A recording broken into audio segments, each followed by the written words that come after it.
Welcome to the Enlightenment Evolution Hour. I am your host, Rob Gauthier the ET Whisperer.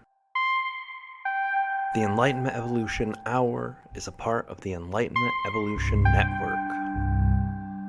Any ideas or opinions expressed by myself, the guest, or a caller may not necessarily reflect the same opinions of the Enlightenment Evolution Network. Enlightenment defined. It's the state of giving and receiving greater knowledge and understanding about a certain subject or situation. Evolution defined. The gradual development of something, especially from a simple to a more complex form. So what then is Enlightenment Evolution? The state of giving and receiving greater knowledge as we develop from a simple to a more complex human being, living on Earth for our soul's experience. Welcome now and join us as we explore our Enlightenment Evolution Hour together.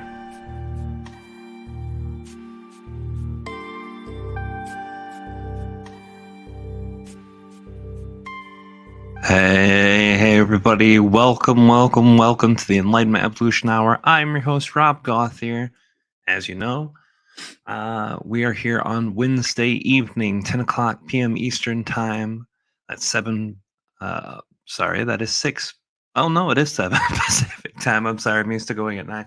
7 Pacific Time, U.S., and we are here every week at 10 Eastern, 7 Pacific for the Enlightenment Evolution Hour. Today we have a really amazing guest, a dear friend, a longtime friend, amazing channeler, angelic consciousness that goes through the roof when she channels some very special things that had happened in the times where we were all together doing our channeling that I'm going to bring up. I'm sure she's going to have a lot of great stuff to share too. Shelley Young from Trinity Esoterics is with us here tonight, and we're going to bring her in just a minute, guys. As you guys know, I am really excited to share with you guys what we got going on in life, on the show, on the network. We have not got the integration for the Forbidden Knowledge News Network, but we are going to be integrating our shows into their network, which will open up a lot more platforms like we announced last week for the show. Next week, we have the one and only Ruben Langdon from Interview with Ed. He will be here with us live.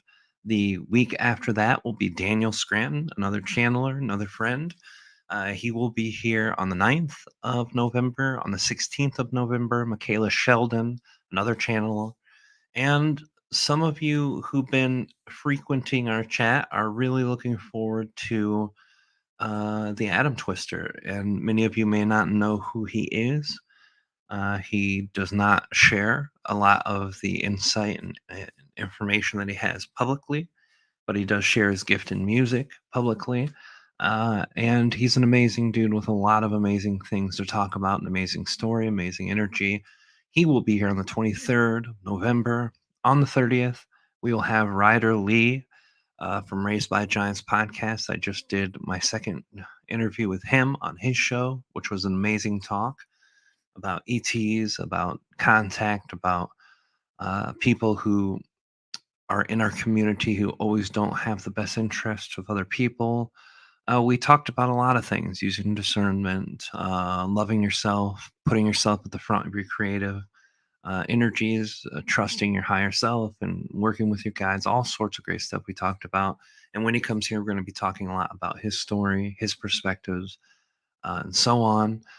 And we have the rest of the year's guest already booked, and I've just been so busy with our next announcement that I haven't got the concrete times. But I do know on the 28th we will be doing a simulcast. Matrix Minds is a dear friend of mine. Matthew Turner is a great guy. He runs his own show called The Matrix Mind. We're going to do a simulcast for the end of the year, the last show of the year. We're going to do a show together, live together. He runs his show exactly when I run mine. And instead of doing a pre-recorded, we figured we would just bring the shows together for all of you guys for the end of the year.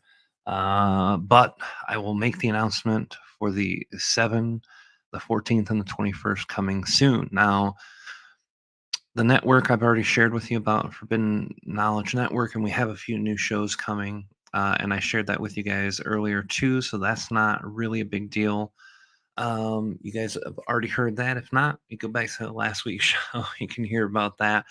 One of the big important things that I wanted to share about the ET Whisperer and the updates for that is that we have a course coming up on healing sexuality. And this course is going to be a 4-week course, each 4 weeks, channeling with Aridif. Between those channelings that happen every week, then you're going to have access to comments in the comments section where you guys can share your experiences, what you're going through with each other. It's on a third party website, a course website that we're using. You can share your comments with one another, and then you get to ask your questions to Ardif about what you just heard that week. If you need more insight on certain topics, and then we'll channel that in the middle of each week. So there will be a total of 8 channelings, plus I'll be sharing some of my own things on those times between and taking the questions that I can without channeling Ardif. So I think that will be really good. And instead of really going through the whole spiel about that, I feel like I'm going to play this promo. I was trying to bring in a promo clip for you guys, but it's the same one on the YouTube channel. So if you go back to my last upload, you can see it. Instead, I'll just play this short little 1-minute promo. And after this promo, we're coming back and bringing our very wonderful, amazing guest, Shelley Young from Trinity Esoterics. We'll be bringing her in about 1:15, guys. So enjoy the promo for this course. If you're interested, you can go to the promo video and click the link, and I'll put the link in the description under Shelly's information on the bottom of the show and in the pinned comment. Enjoy, guys.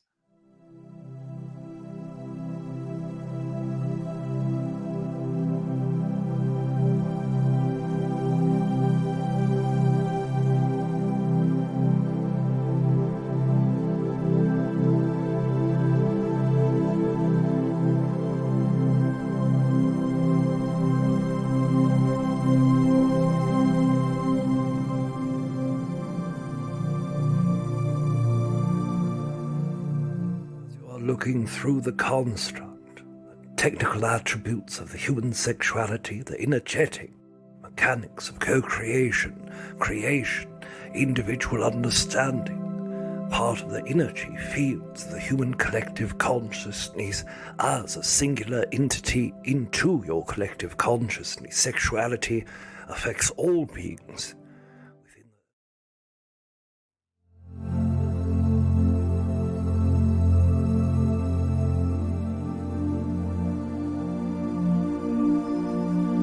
As this said, the early bird special is still available until the 1st. You can use the code on the website and on the link. I am going to bring in now one of my favorite people in the world, one of my favorite channelers in the world, Shelley Young, is the owner of Trinity Esoterics, where she has worked as a hypnotist, a teacher, writer, spiritual advisor, speaker, internationally recognized channel of Archangel Gabriel for over 18 years, and originally from Ontario, Canada. She is now based in the Southwest Florida. For all of you Florida people, you got a friend right around the corner from you guys. She remains dedicated to the raising of spiritual awareness in the most straightforward and simple ways possible to help people embrace their own power. Shelley Young, welcome. Thank you so much for being here today. Thank you for having me. I can't believe that you said one of your favorite people in the world, because I was literally in the kitchen earlier thinking, Rob is one of my favorite people in the whole world. Thanks so much for having me. Oh God, I really love having you here. I've been waiting for this one. And all of these shows are special because I get to talk to unique people with interesting things and all of this stuff. But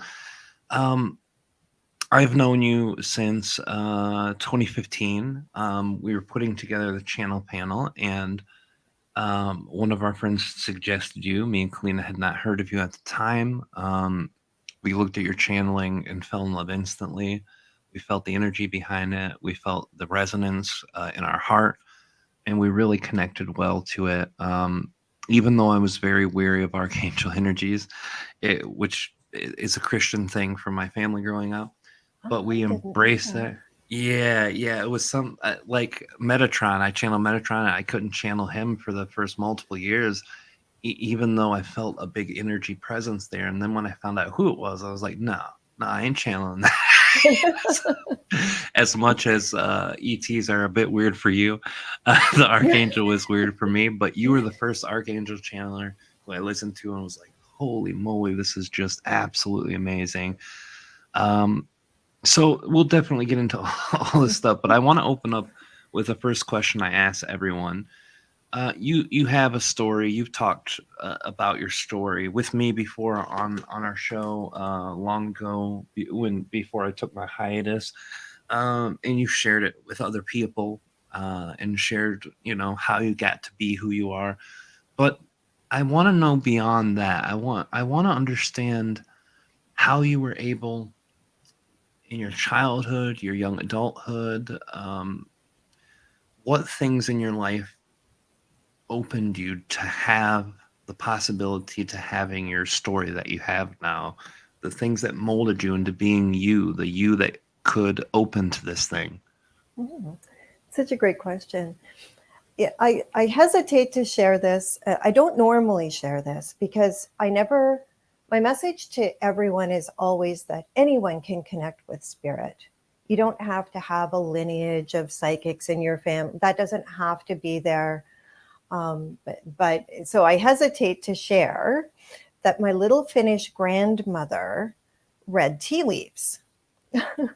I found out. I never saw her do it, but she had some gifts. And so because of that, I was in a family that was kind of accepted that people could connect psychically.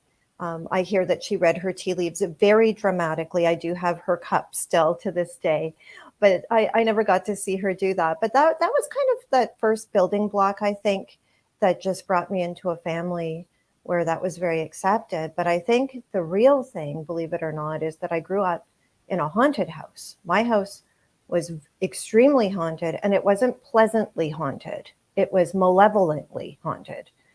And so there was no mistaking that, there was stuff out there that you couldn't see. So you just learned to be very, very aware. It kept your energetic sensitivities on high. And so, that kind of led to me seeking, wanting to learn more about it. It spiraled me in that direction quite naturally, if that makes sense. Yeah, that's amazing. I never knew that you came from a family of people who were psychically attuned and who practiced their abilities. That's amazing. Um, so this was a bit natural for you in general, and um, I've always kind of wondered how that would have shifted my own reality in the way because of my Christian upbringing. But then I met Kalina, and she had a very spiritual childhood, even though it wasn't in the metaphysical New Age per se. It was in the Eastern philosophies, Hinduism, and some of the spiritual context in there. Um, how did it affect you personally as you're growing up with these beliefs? Did you run up to any resistances about things? Because that's, from what I understand, very common for people who grow up in the spiritual community. It's almost like I was with Christianity. I just jumped so far away from it because, like that rebellious stage in a lot of kids' lives. Like, I'm not doing what my parents want me to do type Yeah. thing. How did that play out for you?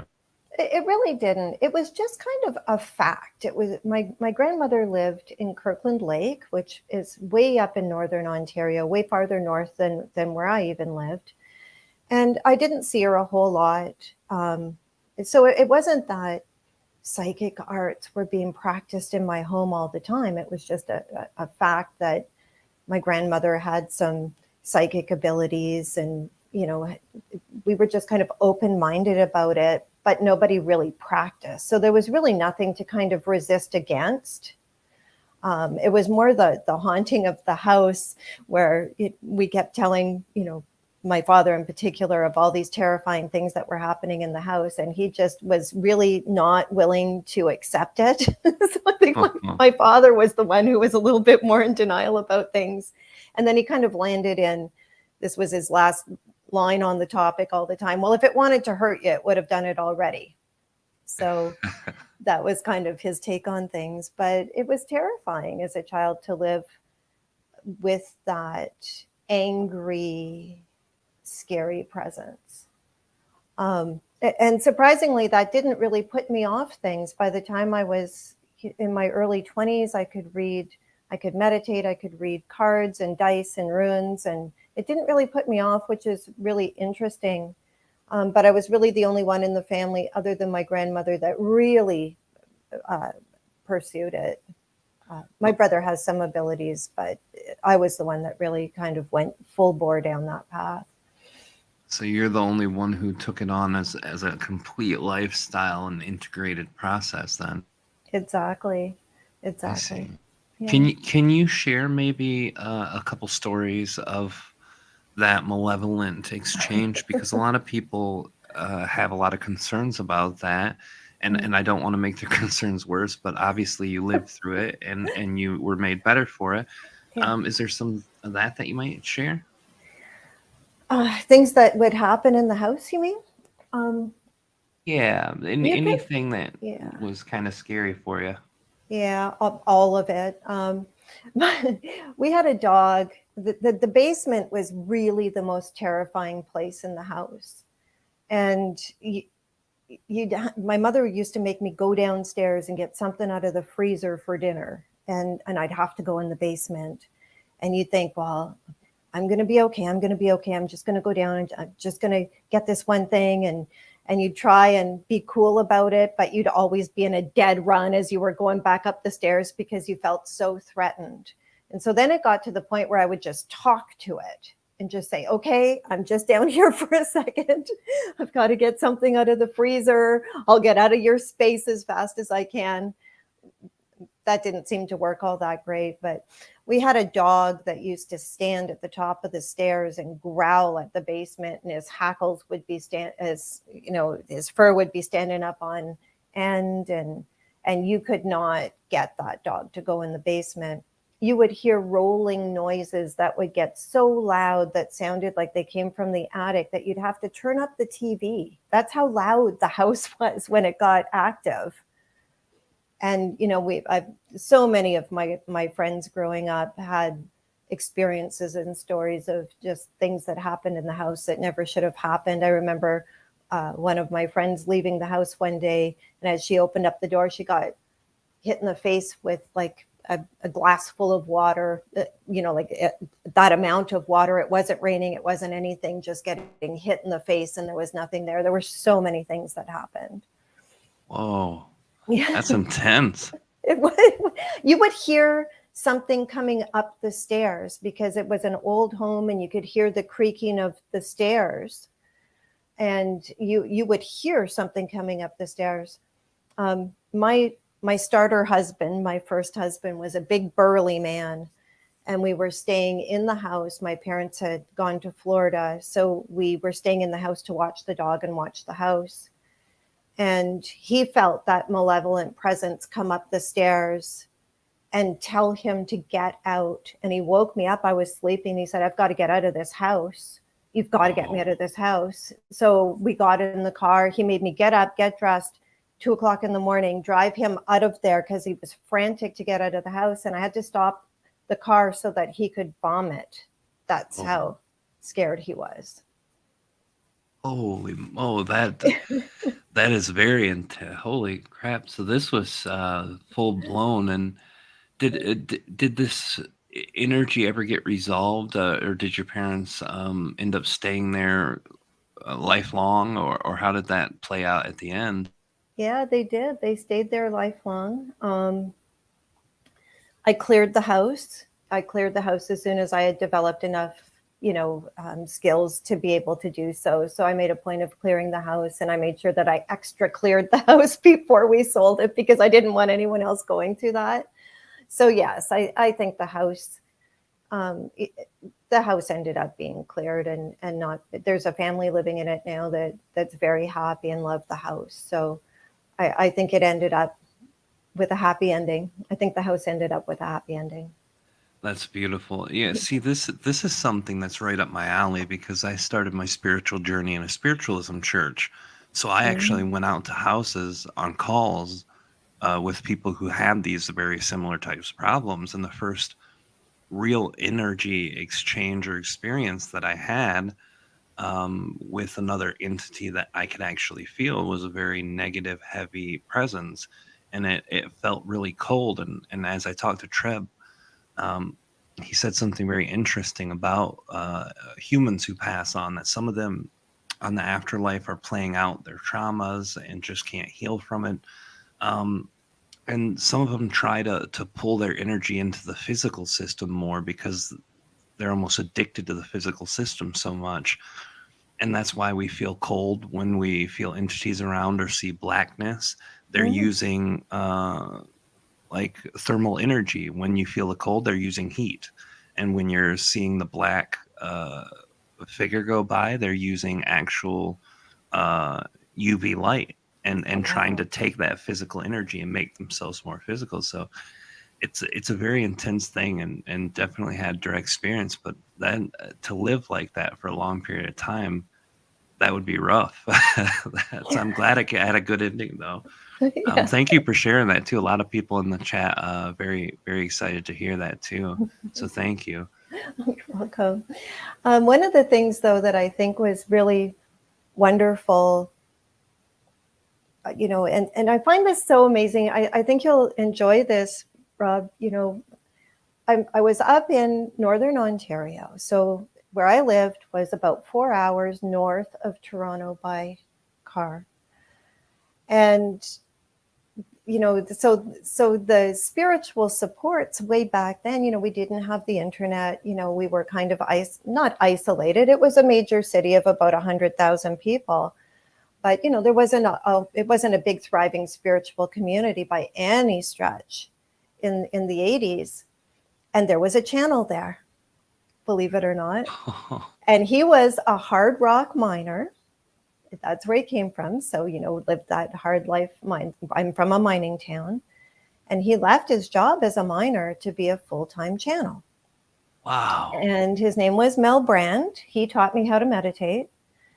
And it was really fascinating that just, he was one of the few spiritual supports that were in my community. So I had been exposed to channeling very early on. And so when my life tanked out and I didn't have the money to pay psychics and I needed some guidance, that kind of drove me. I thought, I want to learn how to communicate with spirit so that I can guide myself. And I knew that could be done because of Mel. When Mel first was channeling in the 80s, I think there were a total of 9 channels in all of North America. Holy moly. And when we think now, that there's literally hundreds of people bringing forth channeled messages, if not more, what a remarkable testimony that is to how far we've evolved just in North America since the 80s. That's mind-blowing. I think about, just when I started in 2010, I looked on the internet and there were very few people online doing videos. I think Lee Carroll, Daryl Anka, and Esther Hicks was one, but I didn't even know about her till I met Kalina. And then a few other like Magenta Pixie and another one or two that had done a few videos here and there, but nobody saw the videos. They had maybe a couple hundred maximum views. So it was very, very new and unique still. But now you go into the keywords and look up channeling, and there are literally tens of thousands of different channels dedicated to either direct channeling or talking about other channeling. So it's really, that's fascinating. 9 people. Yeah. Yeah, the documentary, Tuning In North American Channelers, that was done in like 2005, 6 maybe. And there wasn't a bunch of people there either. Wendy Kennedy and Daryl Anka, John Callie, um, Jeffrey Hoppy, and Sean Randall, and 1 or 2 other I'm missing. But they were really some of the only people out there doing it publicly and doing it professionally. So that's amazing. You had this small town out, even though it's a big town, 100,000, but still having one of the 9 people being, you were meant to meet this guy and meant to be around this guy. It seems to me, at least. Absolutely. He channeled an entity named Dr. Farnham. And, he just made me so aware of so many things that were possible. We kind of went our own spiritual paths as, I stepped into what I did and we just kind of went our own merry way, as sometimes that happens. And he just passed away a couple of years ago, sadly, but absolutely pivotal in my awakening path for sure. And, just being that example of what's possible, because, as soon as I got the tool of hypnotherapy, it was like, all right, he's a trance channel. I can get myself into trance. Let's see what we can do. It's amazing too that the hypnotherapy brought you that, because I've always kind of Treb described to me, and it made sense. Channeling is a self-hypnosis to allow you to get into a state that everyone naturally can get into, but we've been programmed against it. So it would make sense that would be a huge tool to use. And speaking of the hypnotherapy, how did you get from this person who had this exposure and had lived in a house and had the malevolent experiences and knew, 0.0001% of the people on Earth being a channeler in your town? How did all of this culminate to you being able to channel and bring in Archangel Gabriel and be able to bring this energy and information to the public? Right.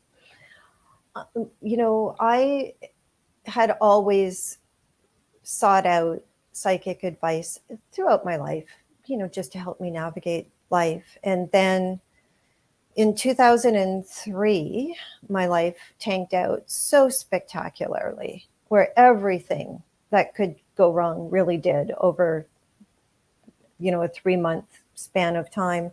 My marriage fell apart. I, lost my job. You name it. People were dying around me. You'd open the garage door, it would come off in your hand. You go for a drive, the muffler falls on the road. It was just, oh man. Oh, it was ongoing, and it broke me. And I struggled and struggled. I was broke. I was a single mother. I would scrounge up enough money to go see either the local psychic or the channel to try and get some guidance. And I'd get one question answered and leave with 100 more questions, it felt like. And it was just a really difficult time. And I knew that my way out of it was spiritually, but I just didn't know how to do it. And so out of sheer desperation, and one thing I learned during this period of time, when things go wrong, don't ask what else can happen, because the universe will always show you. I spent that 3 months saying, what else could possibly happen? And then I would find out what else could possibly happen. So I've learned not to do that. But what happened was, out of literally the fetal position on the living room floor, I just said, God, you got to take the wheel. I am not qualified. All I know is that I want to help people. And I was clinically depressed. I was in a space in my life that I would wake up. The only relief I had was sleep. I would wake up in the morning and I would just be angry that I woke up and had another day to face. That's just how downtrodden I was. And from that space, as if by magic, I ended up getting swept off to hypnosis school. I had been a bartender up until that point. It also gave me great people skills, I think, to help me do the work that I do now. It taught me a lot of compassion for all different walks of life, and the ability to connect with those people. But it was just, I didn't realize the power of the act of surrender. And I teach extensively about the power of surrender now. It's at the core of all of my teachings. And I literally got swept into going to Toronto to do hypnosis school. And ironically, the reason why I wanted to become a hypnotherapist was I thought I could do past life regression therapy with people. So it kind of led me down a more spiritual path where, I thought, yeah, that's a good idea. It turns out past life regression therapy is actually the one thing that I really don't like to do. So spirit kind of dangled that carrot in front of me to get me going there. How did I connect with Gabriel? Well, I always laugh and say that he took one for the team, because what I would do is I would go into hypnosis and I would beg anybody to talk to me. I would try and call on every being that I could possibly think of. And I think he finally said, oh, for God's sakes, I'll go talk to her. Because I didn't even know there was an Archangel Gabriel. I didn't even know. It turned out with, that was the beginning days of internet. And with a little bit of research, I found out that there really was an Archangel Gabriel. So this being who had identified himself as Gabriel started a conversation with me, and we've been working together ever since. That's amazing. And, something you said too that really struck me. And I remember the last time we talked, you had mentioned the importance of surrender. Why is it so hard for people, myself, everyone I know, when you get to a point, you're like, I've got to be able to control this, and this in my life. And without the control of this, then I feel like, either I'm going to lose control, or things will fall apart, or things will slip through my finger. I mean, there's a million different what ifs, but the control seems to be at the center of all of that. Why do we do that as humans? Well, I think that there's conditioning. I think that we think that giving up is an act of weakness. And what I've learned is that giving up is giving up to spirit. It's not like tapping out in powerlessness. It's giving up. You're passing the baton to be led. And the act of surrender is actually a power move, not a weak move. And so I think what happens is, we've got this conditioning that surrender is kind of a bad thing, which it's not. And, what we have to understand is that we're trying to control and micromanage things, and we're looking for a solution. The solution's not there. If the solution was there within what you can see, you wouldn't be upset anymore. You would have your answer. It's understanding that when we're seeking for expansion beyond what we can see, we get there through the act of surrender. That's when we have to pass the baton to our team and allow ourselves to be guided, allow ourselves to be led, because they have the vantage point to see where the solutions are. Yeah, I think a lot of people have a hard time with that too, for the same reason a lot of people have a hard time trying to learn to channel. There's a part of them that says, okay, I'm going to let it go. I'm going to let it to my guides. I'm going to let God, whatever their perspective is. And then they say, how do I know what I'm receiving from them isn't just me making something up in my head, or isn't, my imagination, or a psychosis, or all the things that people check off on that box. You're so right. Surrender, channeling is truly an act of surrender. And it's kind of the most beautiful step that you can take, and the biggest, scariest step when you're first trying to take it. But it's so worth it. It's so worth it. And I mean, there's ways to know. I mean, there's definitely ways to know whether you're connecting with a higher being by paying attention to what's going on in your body. If you've got higher chakra activation, you are with a higher being. A lower being cannot activate your heart. It can't activate higher chakras.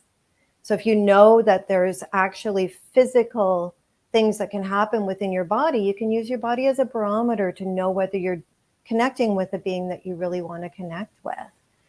And if you're responsible, you start working with that energy and getting information, and then fact checking yourself to see how valid your information is. And that's when you start to really gain that trust. I remember, this is kind of a funny story. When I first started channeling, the same channel that I spoke of, his wife made these really fantastic bath salts. They were super soothing. And I wanted the recipe. So I decided that I was going to ask Spirit. So we received, my sister-in-law and I, you met Kimmy at Channel Panel. Yeah. We were writing down all of the, elements of these bath recipes.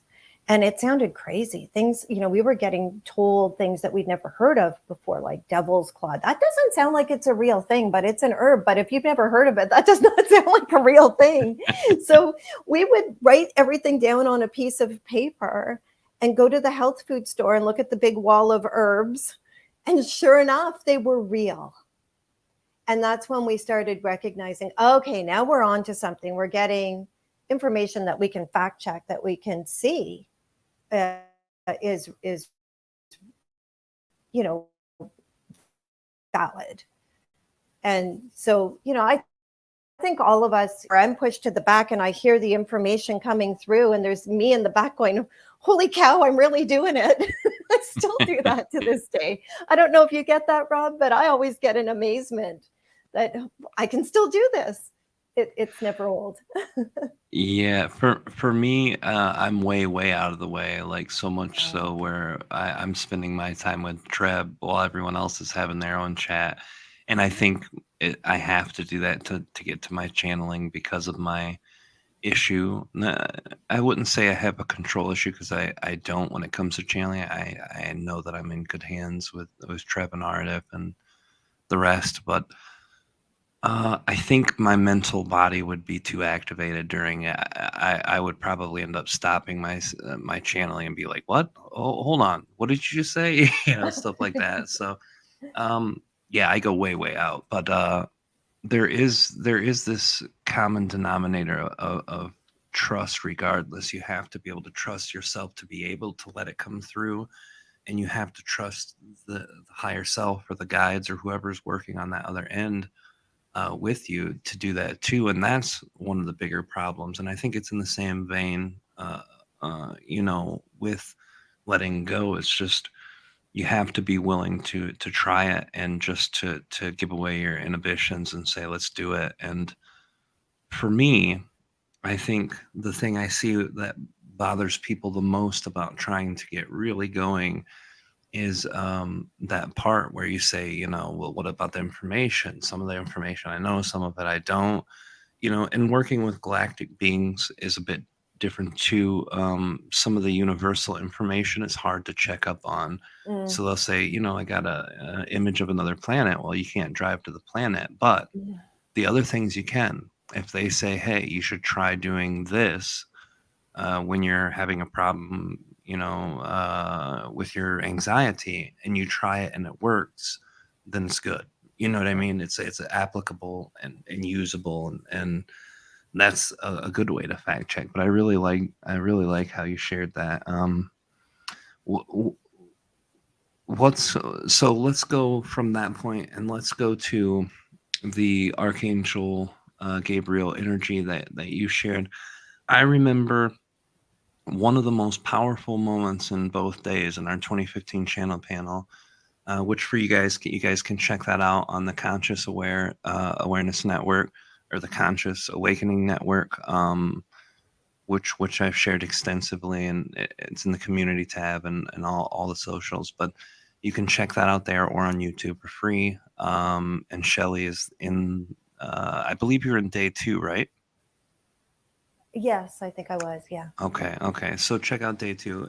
She's in there. You'll see it. It's 8 hours, but you'll see it. But I remember one of the most powerful moments is when someone had asked Gabriel a question about something, and then like 10 people had this smell, and each one of them smelled something a little different. It was all kind of similar, but they had a distinct smell, and I think it was something, a baked good, a cookie or something. No, what it was, and this is one of my favorite live channel experiences ever. I love that. I love that you remember this because it was so cool. People, I think Gabriel was talking about angel signs. And he was Yes. talking about the breath or the kiss of an angel, which is a minty, mentholated kind of smell. It's almost as if somebody put Vicks under your nose, where it's kind of minty, mentholated, cooling, kind of like that. And he talked about it, and then people started smelling it. Yes, yes, yes. That's exactly it. I Yeah, remember, and it was a lot of people, not just one or two, like it a lot was, of it people. was. And I heard it going back the rows. So I was in the isolation booth that I sit in when I, channel. So I was pushed back and I could hear people saying, "Oh, I can smell it. Can you smell it? I can smell it."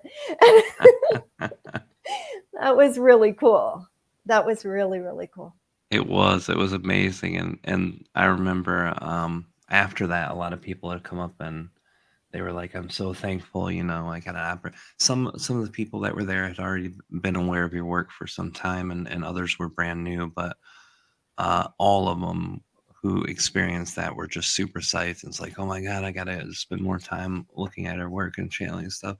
And I remember too, for you, it was exciting to for all of us to be there with each other and to spend that kind of time together. It's amazing how it works when many channelers come together in one spot. I'd never experienced that before that time in person. Mhm. And it was very potent energy there to begin with. But Well, I and just remember, oh, Rob, but you,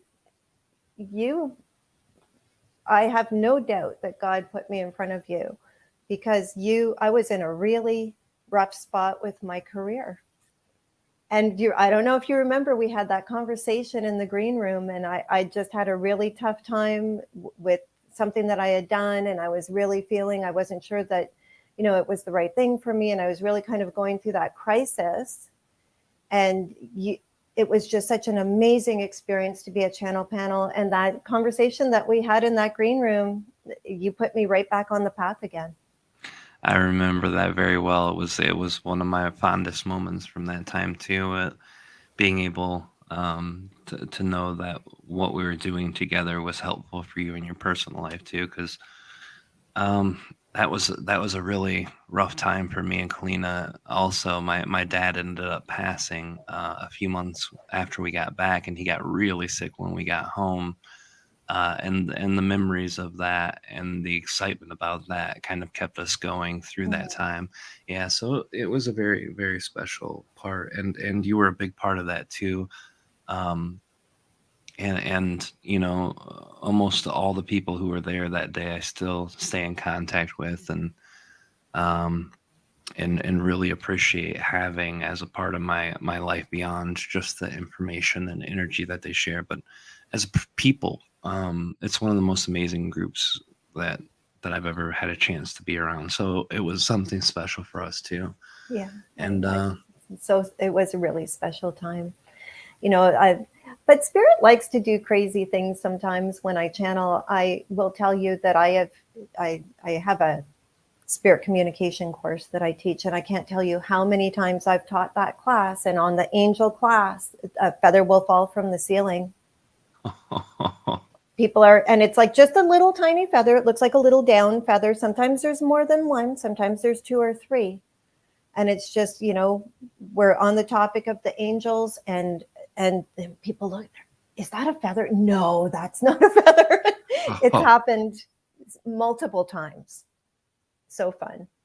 That's intensive. And I know when we're doing our work as channelers, we always find something amazing in what we're doing, and sometimes we feel guided to do things, sometimes we fall into things. I'm kind of interested to hear about the new modality that you found in healing, and I had written it down, but I accidentally shut that tab. um, what is this healing modality? What does it involve, and how does it work? Yeah.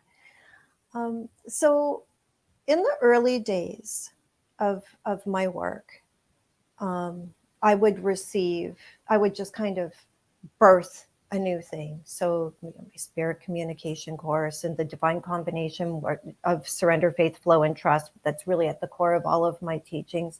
Those came through very unexpectedly. It was like I had no idea that they were going to come. So I was like, 17, 18 years ago now.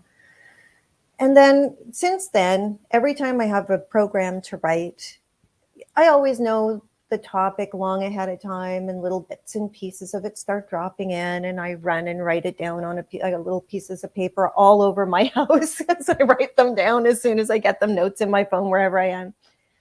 So I wasn't expecting to have another program come through very unexpectedly. I thought that only happened in the early days. I thought that would never happen again. And so imagine my surprise when me and one of my dear friends got together before the winter solstice last year. And we thought, well, let's just get together. She's an Akashic record reader, and she lives just outside of Toronto. And we said, let's get together on video chat and just make sure that there's not anything that we need to kind of clear up or heal, before the solstice and we step into the new year. And I had mentioned to you before, it was literally like not realizing that you were pregnant and having a baby.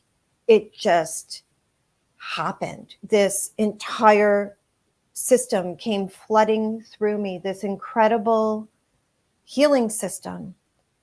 And one of the things that I had heard from my clients repeatedly, and you must hear this all the time too, Rob, is people asking, where am I stuck? Everybody thinks, they're worried about being stuck. They feel like they're stuck. That seems to be the biggest concern for people. Yeah. And this program is really about being able to identify exactly where you're stuck for yourself.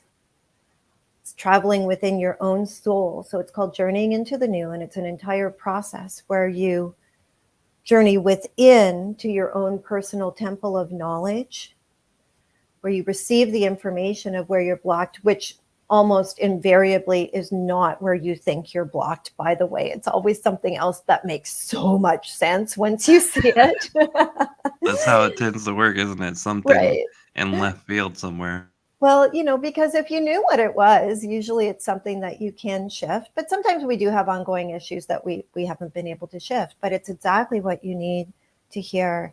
And what they've done is they've devised this energetic system where we take your power back over that blockage. So generally speaking, a blockage is a way that you have bought into this idea that you're powerless.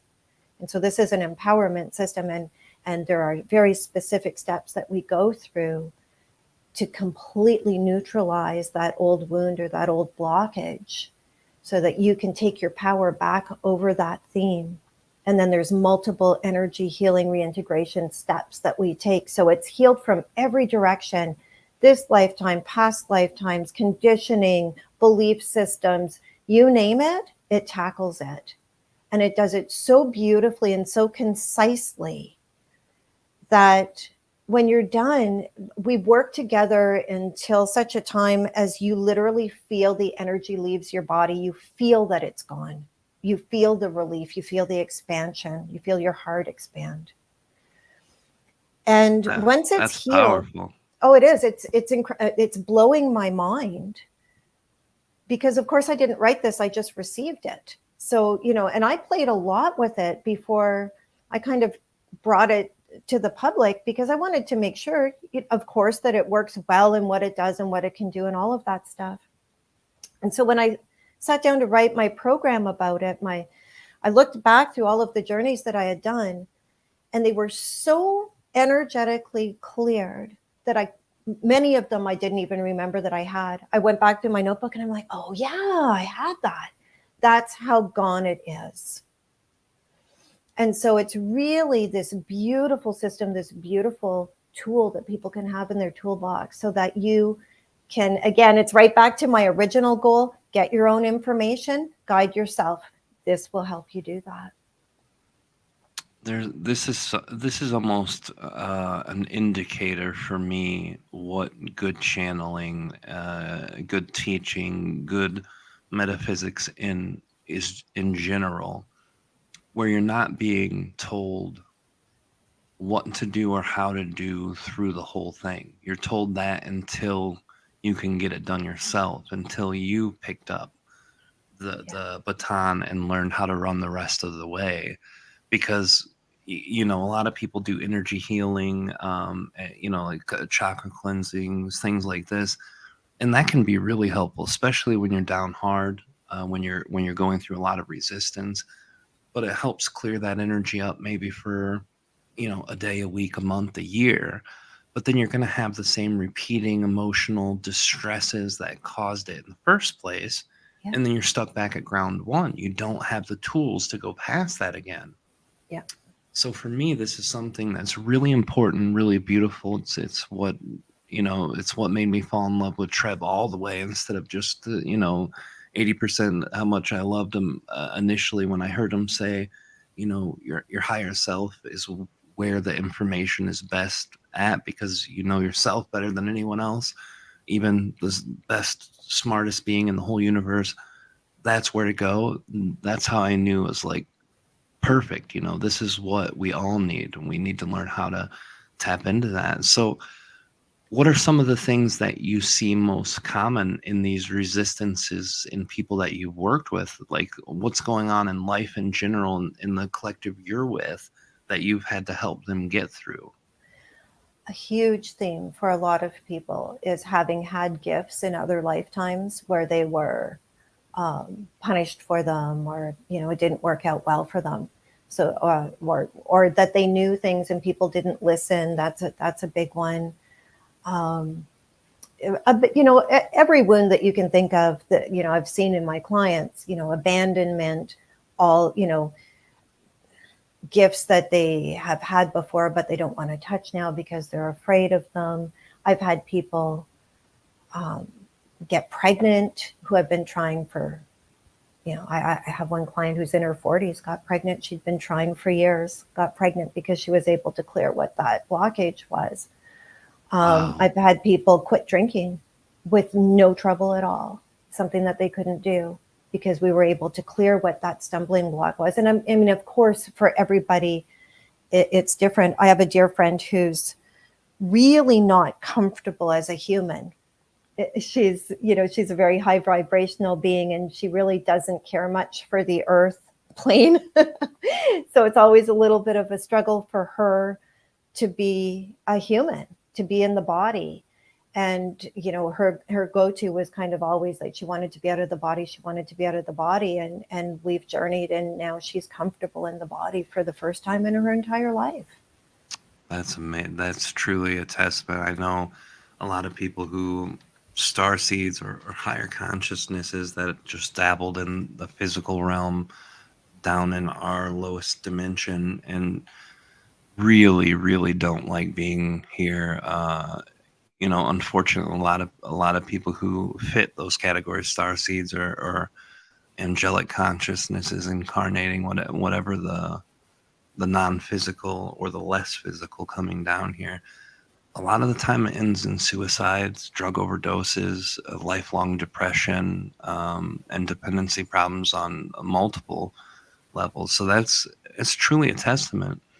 It's something that I really have thought about in my own life and in my own experiences. What is the tool? What's the good way to get things out? Because, you know, despite the unpopular or my unpopular explaining of this idea, channelers are also humans and also have shit days and also go through hell and also deal with emotions and also go through everything. Those of us who are connected best with our guides may have more insight and more tools to use, and have an easier time than others doing it, just because they've had the contrast and the tools given to them throughout the years or whatever. But everybody still goes through things, right? Mm-hmm. And for me, the one thing I find that's most problematic is Treb and Arif always give the most amazing advice. Sometimes I just don't follow it or don't know how to start following it, because I feel at the moment I'm like, man, you know, yes, I understand if I shift this thinking a little, or if I shift my emotional reaction to this thing. But some things as a human we're so invested in. I've said this many times. My Achilles heel from my spiritual journey is my children, and it's not that they're a problem. Obviously, I love them dearly, but the problem is when I see them suffering Yeah. and I see them in a place that I can't help them out of, I feel helpless. And then, I start getting into that energetic cycle where normally if it's something that happens to me, I'm like, well, yeah, had worse. And then I can just push forward.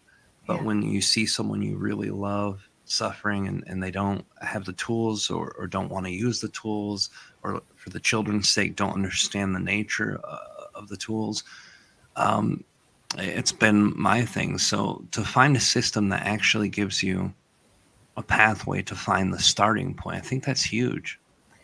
It is. And it's something that you can go back to time and again. Because sometimes you can remove a big old blockage, and then underneath there's sitting a couple of little sub themes that you can now get at. And it takes you out of that doubt and troubleshooting mode with yourself all the time, because you can always just go back in, go to your temple of knowledge. If there's nothing that you need to work on, there's nothing there. If there is something that you're ready to address, it'll show. So it kind of almost creates a greater sense of ease for yourself. As a channel, I think that there is great value to a channeled reading. But what I'm finding with my clients is, I had a woman that I connected with the other day who had done the journeying into the new, and she met with her guides. And it was just such a profound experience that she had for herself. I could have told her, oh, so-and-so is your guide. And that might have been cool for her to hear it from me, but she experienced it for herself. Yes. And it was a real experience, and she can go back and have that experience and connect with that knowledge for herself. That is far more what I'd rather do, is empower someone to be able to do for themselves and guide themselves forward. And then I become a tool that can be used for confirmation, not giving it to you. I love that, because that is so right on the money, and how I love seeing people and their journey growing. Whereas my initial part of channeling, I saw a lot of the same thing, a lot of information being given, and now it's more information being reflected and used as that tool. That's beautiful. I really, really love that.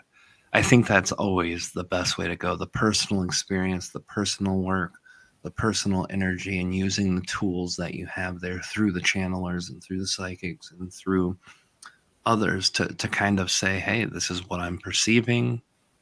This is a channeler who's in tune or who I trust, and I want to bounce off them. I've had more people now, I think in the last 2 years, maybe 3, who channel professionally for a living, come to me to get a session than I've had ever before, and I love that.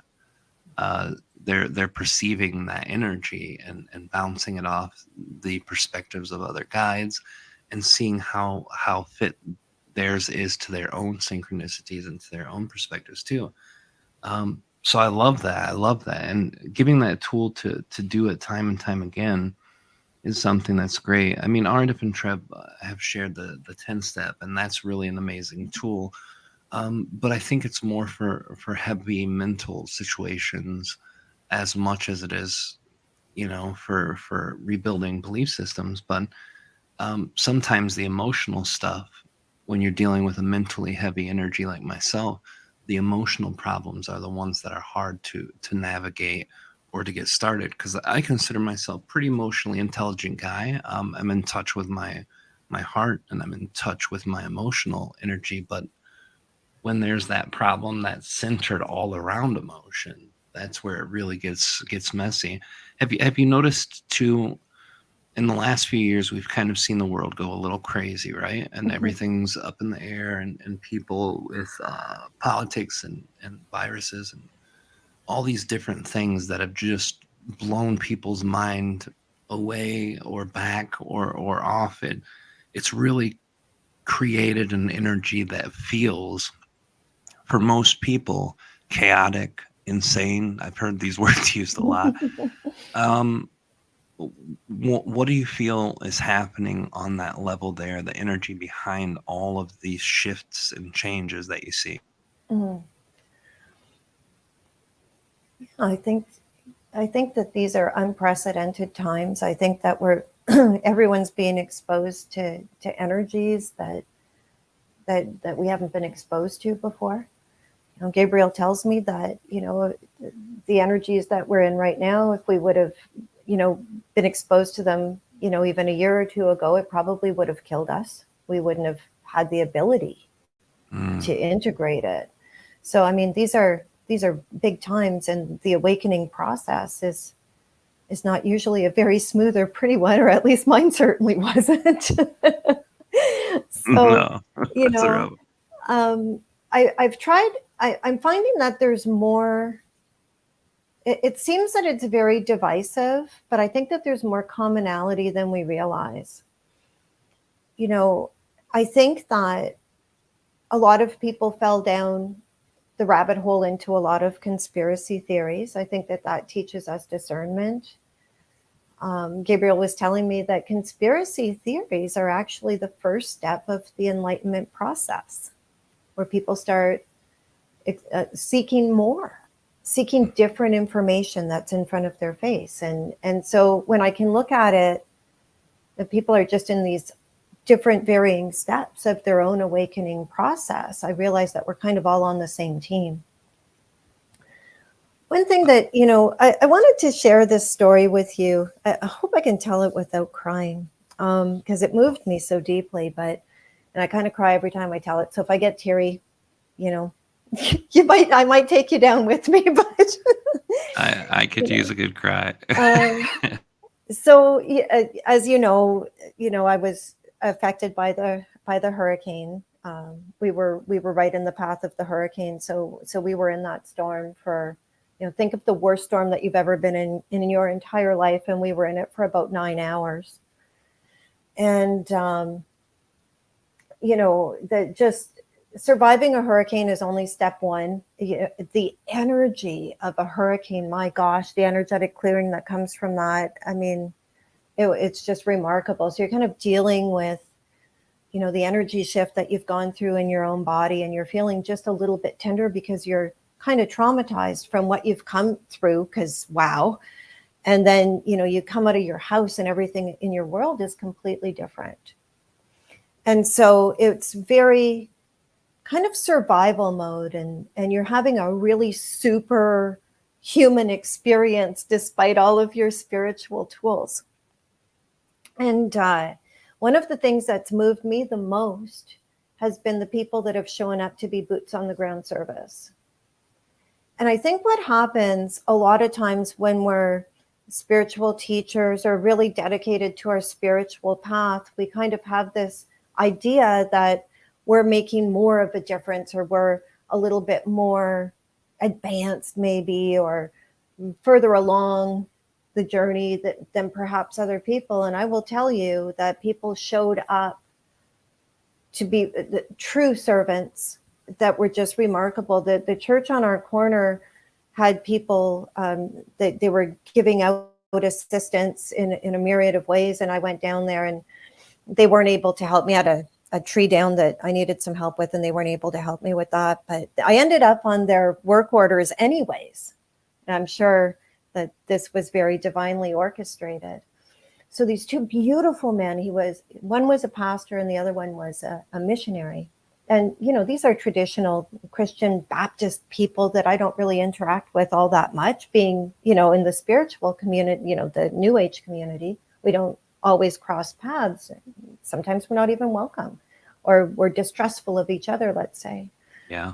And these beautiful men came, and they were so kind, and they were standing in the backyard, and it was sheer destruction. It literally looked like a bomb had gone off. And they asked if we could pray. And they held our hands, me and my husband's hands, and they prayed with us. And it was so pure and so good, and shifted the energy of my backyard so profoundly that I was struck by how much good there is in people, even despite the division and the politics, and Florida's kind of a hotbed of politics sometimes, and it's there. What we're looking for and what we're hoping to anchor is there. It's right in front of us if we're willing to receive it. And so I got really moved and I cried. And as I'm sure you can tell, it's still super emotional for me. And I thanked them and I apologized to them for coming to my house for no good reason, because I kind of dragged them out and maybe they could have been helping people. And the man said to me, he said, the true joy was in getting to meet you. So when you've just come through that level of trauma, you're kind of holding it all together until somebody's super kind to you and then you fall apart. But I know that it didn't happen by mistake. I know they showed up not only to help shift the energy and to comfort, but there's so much more good out there than what we're recognizing. And there's more commonalities than we realize, despite their Southern Baptist, I'm a channel of an archangel. They would probably think that I shouldn't talk to Satan if they knew what I did, but it doesn't matter. In that moment, they were the love. And I think the love is there. And I think that it's only going to grow. And that's just the way I see it. Oh my God, that's beautiful. And, for me, I've been fortunate enough to heal a lot of my own Christian trauma because my family's still practicing Christians, and they are what Christians are meant to be, Christ-like in their actions, loving, unconditionally accepting of others.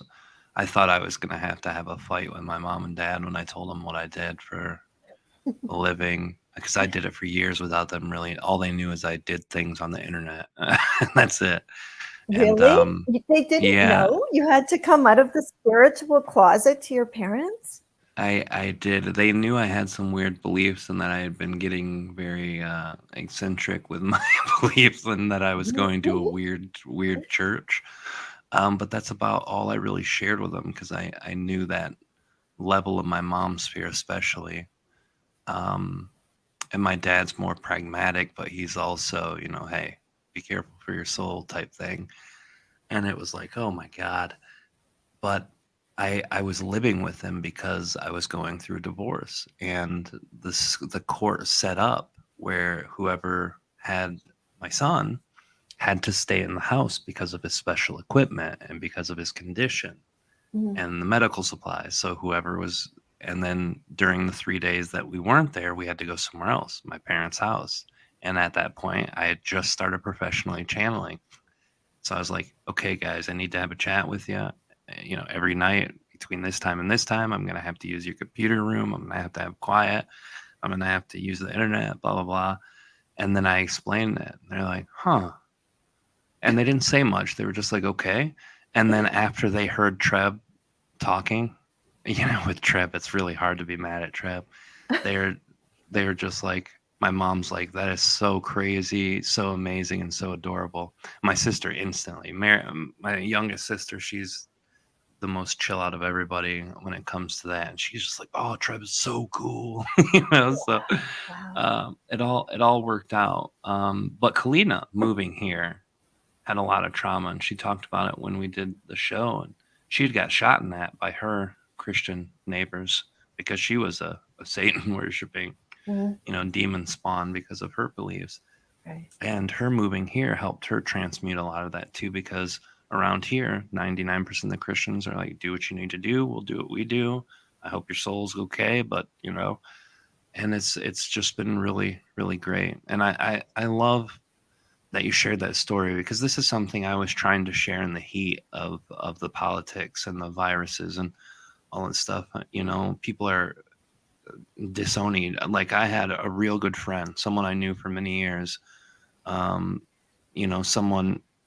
who I share a lot of commonalities with as far as, the energy and what I do, told me that they couldn't communicate with me anymore because I had said publicly something to the effect of, I really don't care who I vote for this time around, because I think it's more about what we're doing with each other than it is the bozos in the White House.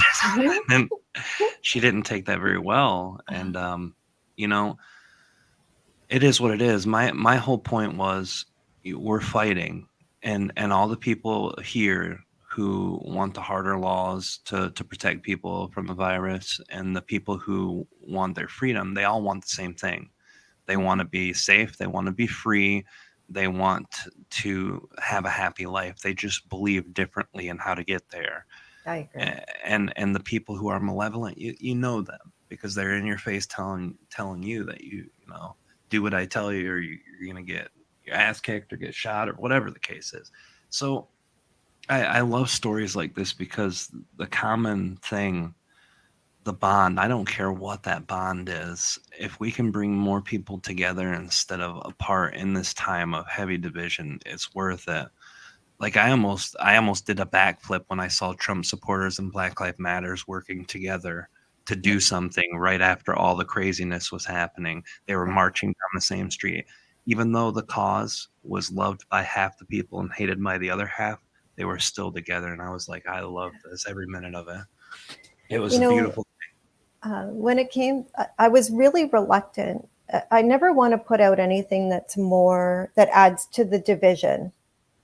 And so I really tried to stay out of the whole vaccine, no vaccine thing.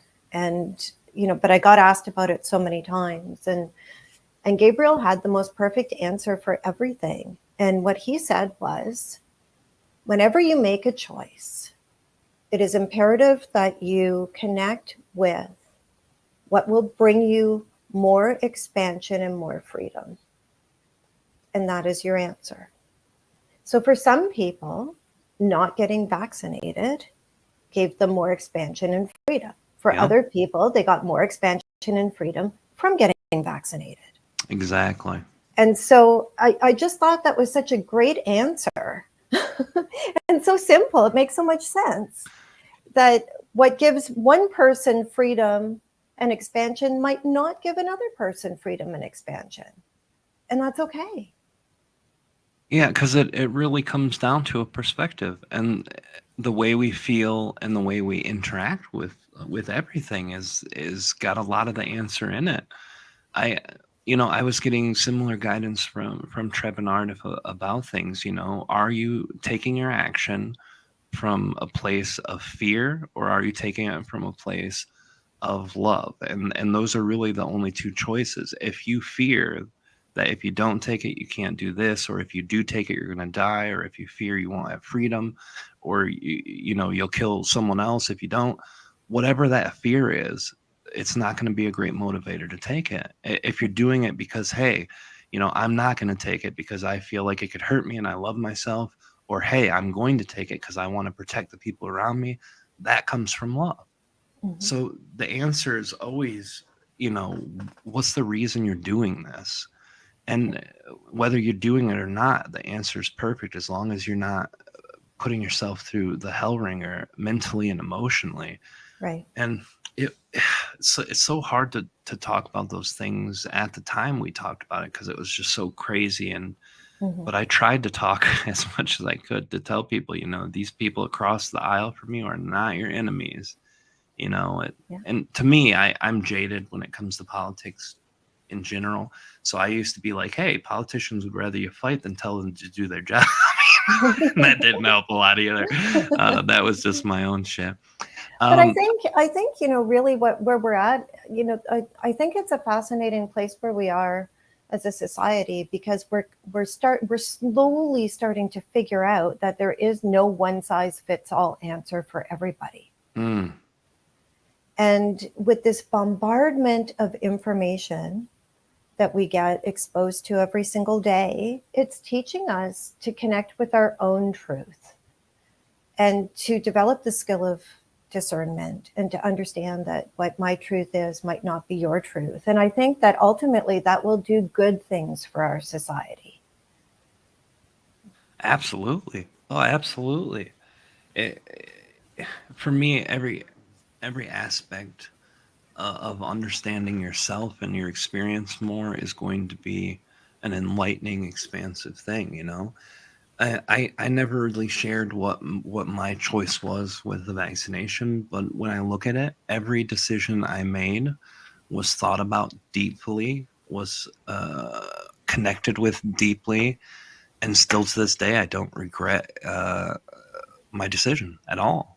And I love the fact that even though my choice was different from people in our family, people around us, that the energy eventually was accepted because there was a lot of tension there at first, obviously, but then, you know, the time goes by and people see the reason, and that energy too is an important part. I hate to do this because we're getting closer on time, but I want to go through the lightning round with you, ask a couple of questions about yourself so people can get to know you as a person and as a human being better. And you're good at articulating who you are just by sharing, which is something that's not always very common in our community.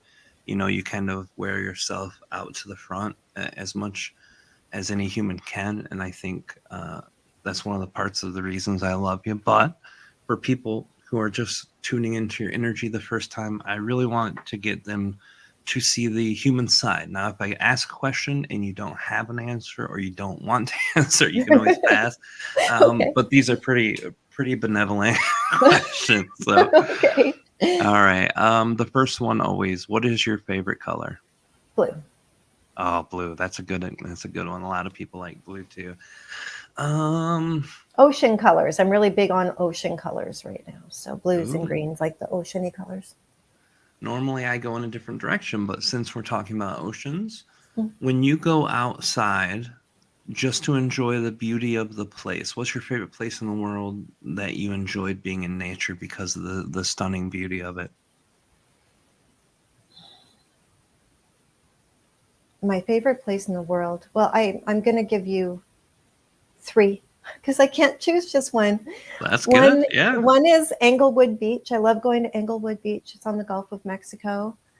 There is a warm mineral springs that I love going to here that has healing properties. They say that it was the fountain of youth that Ponce de Leon first discovered. So I love going there, although it's closed right now because of the storm. And I love Rosslyn Glen in Scotland. Oh, that's amazing. So I missed I must have missed the first one because I heard you say the Ponce de Leon Fountain of Youth. That must have not been the same as the beach on the Gulf of Mexico then. No, this is just a naturally occurring warm mineral springs that's not far from my home. I see. Beautiful. Well, thank you for sharing that. What is your favorite song and or band? Oh, Lord, that's a hard one. There's so much that's good. There's always, this is the one that trips everybody up usually. My favorite song.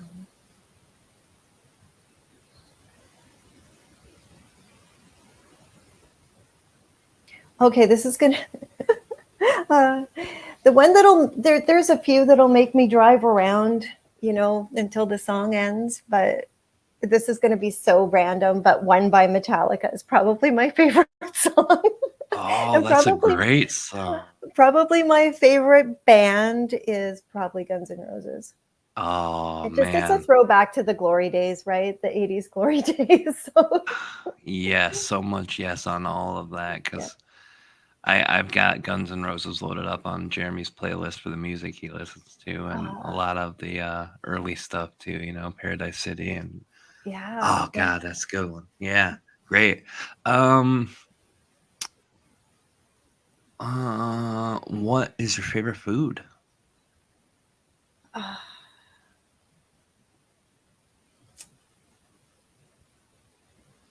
Right now, probably Chipotle bowls. I like the Chipotle bowls. I have not had one for a while, but the last time I had one, it was disappointing. But that's because the place we went to, it was right in the middle of the pandemic, and they had new people coming in every 3 days, so I could tell nobody knew what they were doing. Oh, But I had some before I really enjoyed. All right, Let's see. What is your favorite childhood memory? Disney World, going to Disney World. How old were you? I won a trip to Disney World when I was in grade 6. So the first time I went, I was however old you are when you're in grade 6. And I had such a great time winning this trip that after that, my parents decided to go and just see what Florida was all about. And that led to them buying a place down here. And now I live in Florida. So I guess, I was creating those connections to Florida right from the time I was quite young. It seems like you do love Florida very much, huh? Yeah, I like it here a lot. I like not having snow. See, I've never been to Florida, but I'm already, I could tell I could never last a summer there, because Michigan is one of the most humid places in the US, right there with Florida, right there with like Washington State. Because of the Great Lakes, we have humidity, and it gets to 80 or 90 here with 80% humidity, and I want to die. I hate it so badly. And I can handle the snow. That's because I'm, been around it my whole life. Plus I'm heavy, so that helps with that. But yeah, it's beautiful, and I do want to see it. I just probably won't go until the spring, winter, fall. So, I think that's all the questions. So I want to give you a chance before we call it a night. I want to give you an opportunity to share the places people can find you if they want to check out your work, the things that you have going on. But before we do that, I really want to say I am truly am grateful for you coming tonight. I'm always happy and grateful for everyone who chooses to spend their time here. I know time is a commodity, but I also want to share with you my appreciation for you and your work that you do, as a human that you are, as a friend that you are, and just how you show up to share. Your heart's always up front. You always share from that deep place of yourself that really is important in my perspective for others in the spiritual community. There's so many people who project a false sense of who they are and what they are and what they should be doing to look spiritual, perfect, or whatever. Or I don't know the reason. I can't imagine what the reasons are for it, but to be a real person and to share from the heart and to help as many people as you have with that sharing is a huge thing. And as a person, you're a really amazing, lovely human being, and I really do love you, and I appreciate you being here tonight. Oh, thank you. I love you too so much. Well, thank you for coming tonight. And if you want to share anything that's coming up, how people can get a hold of you, all that good stuff, the floor is yours. Yeah. My website is trinityesoterics.com, and you can also find me on Facebook, Trinity Esoterics on Facebook, and on Instagram and Twitter. Coming up, I will be on Beyond the Ordinary on December 7th, and I will be presenting a new huge self-love program that I've been writing. So I'm really excited about that. I'm going to have a live channel event on November 5th at 12 p.m. Eastern. You can find information about that on Facebook. And daily channeled messages I put out on my website for free. So you can always check those out as well. That's beautiful. And we have all the links down in the description, and we will put a pinned comment with those links there too. And Kalina, I see you saying stay here. I don't know if you're talking to me or if you're talking to the chat room or what the case is, but let me know what you're thinking down in there.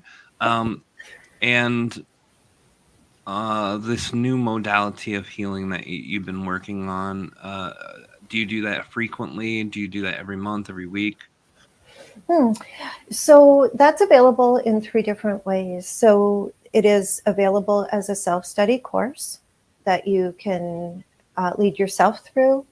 You can book a one-on-one session with me and have me lead you through a journey to help you discover your blockage and heal it all up. or you can get a package, which is both. Or you can have a journey one-on-one with me, and then you'll have all of the files, the recordings and everything to have to go back to and lead yourself for subsequent journeys. So there's a few options there. All right, beautiful. Thanks again for coming and being here, being a part. I also would suggest to you guys, if you guys have not seen the 2015 channel panel, to go check that out. The channeling that Shelly did on that was amazing, and also has a lot of other great channelers, including myself. And it's been free on Facebook, or on YouTube, sorry. But we do have it available on a new place. If you guys haven't found the new website that we've been working with, the Conscious Awakening Network, it is a network that's on Amazon Amazon Fire, Roku. Plus, if you have an Apple phone, Apple TV, or if you have just any device, you can go to their website and go to it, and I'll share those links. You can watch it for free there, along with the 2017 channel panel.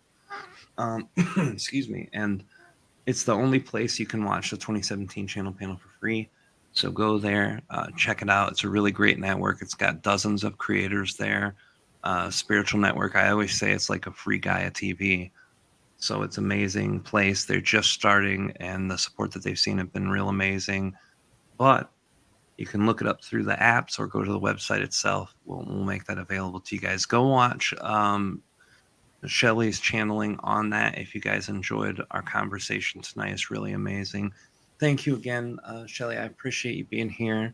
Oh, thank you for asking. It was just a joy. A joy. Oh, we were man. like so far, we were overdue to connect. So it's been a joy on so many levels. Absolutely. I always enjoy my time with you, and we definitely got to do it more frequently. And we're going to be getting the channel panels rared up next year, and you'll definitely have to come hang out with us and do one of those with us if you have the time and availability. We would love to see you for sure. Oh, And yes. yeah, I'm getting a deviant question here, so I'm going to mute the mic and let Kalina ask me my question. No, After? I want to put the pressure on you. She's going to ask it. Okay, all right, here we go. All right, guys, we have an experiment in Kalina's deviousness. All right, let's go. It's not really that deviant. I just wanted to run an idea by you guys. Now, I know Rob's been at a million interviews with other people, but I thought it would be really fun if we flip the script and at some point I interview you on your show. Oh. Because I know Rob really well, and so I really dig deep in some questions. So I just wanted to know what you thought and what you guys think. Would you guys like to hear me interview Rob? I would listen to that. Shelley said she would listen to that. And then we can run those cute questions by him too. Okay, I think we have a plan I now. call it the cute question round. I know you don't call it that. We will have to do it in mid-January because that's where we're booked up until now. But if you guys want to do that, drop it in the comments, drop it in the chat. Let everyone one for say yes, two for nap. Had enough of that. Yeah, we hear them all every week. Yes, and more yeses. Yes. And Shelley said yes. So There you Yes. go. since Hi, she's Shelly. I love you. I love you too. I miss your face. misses your face. I miss her face too. I'm gonna get into those. What was it? The spring waters. Now we Yeah. know Shelly's Oh, secret. Yeah, for the fountain of youth. Yeah. All right. Well, we're gonna have to do that then, guys, and we'll have to get that a chance to do. And if you're free next year at some point and you feel like coming back on, Shelly, I'd love to have you back on and do this again. It's always fun catching up with you, and we'll be in touch too along the next year And we're gonna as be the doing channel more panels roll out. panels Yeah. too. Yeah, we're gonna awesome. So we're probably gonna actually get it started next year. Yeah. Oh Start yeah. early. For We might sure, even have next two, year. guys. Yeah. Yeah. Well, Yes we're to definitely everything. yes to everything. Yes, she yes said. to everything. Well, that'll be beautiful, and we're actually thinking about doing one south too, like Texas, Florida area too. So that would be a lot closer. Oh, yeah, that'd be awesome. All right, guys. Well, we're going to call it a night, guys. It's already time for us to go. But before we do, remember that next week we have the one and only Ruben Langton. He will be here next week as our special guest. If you guys want to check out the stuff for the show, the Facebook page, the Enlightenment Evolution Hour, and the Enlightenment Evolution Network, once we start doing network announcements, you can go there and check those out. I know not everybody's up on Facebook, and I don't blame you.